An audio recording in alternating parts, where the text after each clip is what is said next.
Good morning, students of class 10. Welcome back to the online classes now. Let us do our history lesson, the age of industrialization. Let's see how this new technology or the age of industrialization has affected the lives of the people, especially in various countries as well as in India. So let's talk about India. We are on 3.3. Manchester comes to India.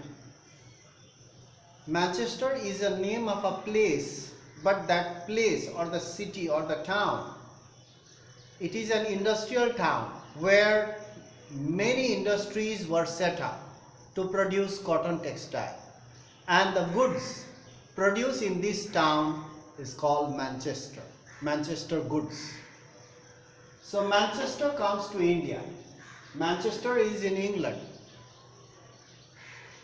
a trading town or an industrial town. In 1772, Henry Putolo, a company official, East India Company official, had said once that the demand for Indian textile could never reduce. The demand for Indian textile will never come down around the world, in the world market, because Indian textiles were of finest quality. So, since no other countries produce goods of the same quality, other countries could not produce the cotton textile of the same quality. But his saying failed. But his saying, what he had said, it failed later on. How? In 1811 and 12, in 1812, Indian exports were of 33%. Indian export, 33% of Indian exports was there. Cotton textile export 33%. But by 1850 to 51, within a very short period of 30-40 years, it was no more than 3%. In 1811-12 it was 33%. Now in 1850-51 it was 3%. From 33 to 3%. How did this happen? What was the reason for this coming down? Almost practically stopped, 3%. How did this happen? Let's go through this. This was due to the cotton industries that developed in England. It is due to the cotton industries that were being set up or developed in England, especially around Manchester. So they used to produce cotton textile in the industries, and they needed raw materials. The finest quality of cotton were taken by East India Company from India, and the Indians were left with poor qualities. So the industrial group, all the cotton, before they used to purchase Indian textiles. Now once they started producing, they began to consume their industrial goods in their own country, as well as they began to export to other countries. The demand for Indian goods reduced slowly.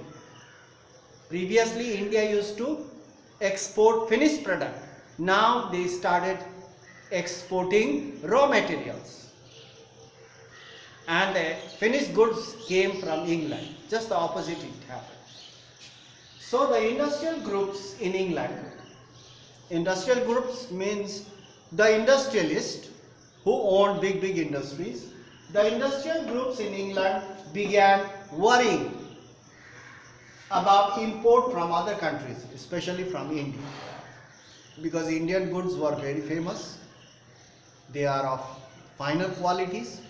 So the industrial groups in England, they began worrying. They were worried about the import of cotton textile from other countries, especially India. So what they did now, they pressurized the government. These industrial groups, they pressurized the British government in England to impose import duties, taxes. They pressurized the government to increase the import duties on cotton textiles that were being brought in England, so that Manchester goods, so that the goods produced in Manchester, so that the cotton textile or the cotton clothes produce cotton cloth, not clothes, cotton cloth produced in Manchester could be sold in England without any competition. Because if the imported goods are brought inside England, there will be competition and people will choose finer quality. So in order to avoid competition, they pressurize the government to stop imports or increase the tax of imported goods. So the manufacturers persuaded means make them understand. The industrialists persuaded the East India Company. East India Company was a trading company. They were traders, British traders. The manufacturers persuaded the East India Company to sell British clothes, British cloth, cotton textiles, goods in Indian markets. So you see that these East India Company, they brought Manchester good in India, Manchester finished product, cloth, Manchester cloth in India, in Indian markets, and the Indian markets were flooded with mill cloth produced in mills at a very cheap rate, and the Indian markets were flooded with mill cloth. So naturally weavers had a very hard time now. They could not sell their product in the Indian market, as well as they could not export now, because all over the world the international market was flooded with Manchester goods. So there was, since it was cheaper, mill cloths were cheaper produced in the mill than the Indian handmade clothes. Of course the Indian clothes were of fine quality, but people not only go for fine quality, they go for price. People go for price. They will purchase the goods which are cheaper. So naturally the demand for Indian textile reduced in the international market as well as in the home market.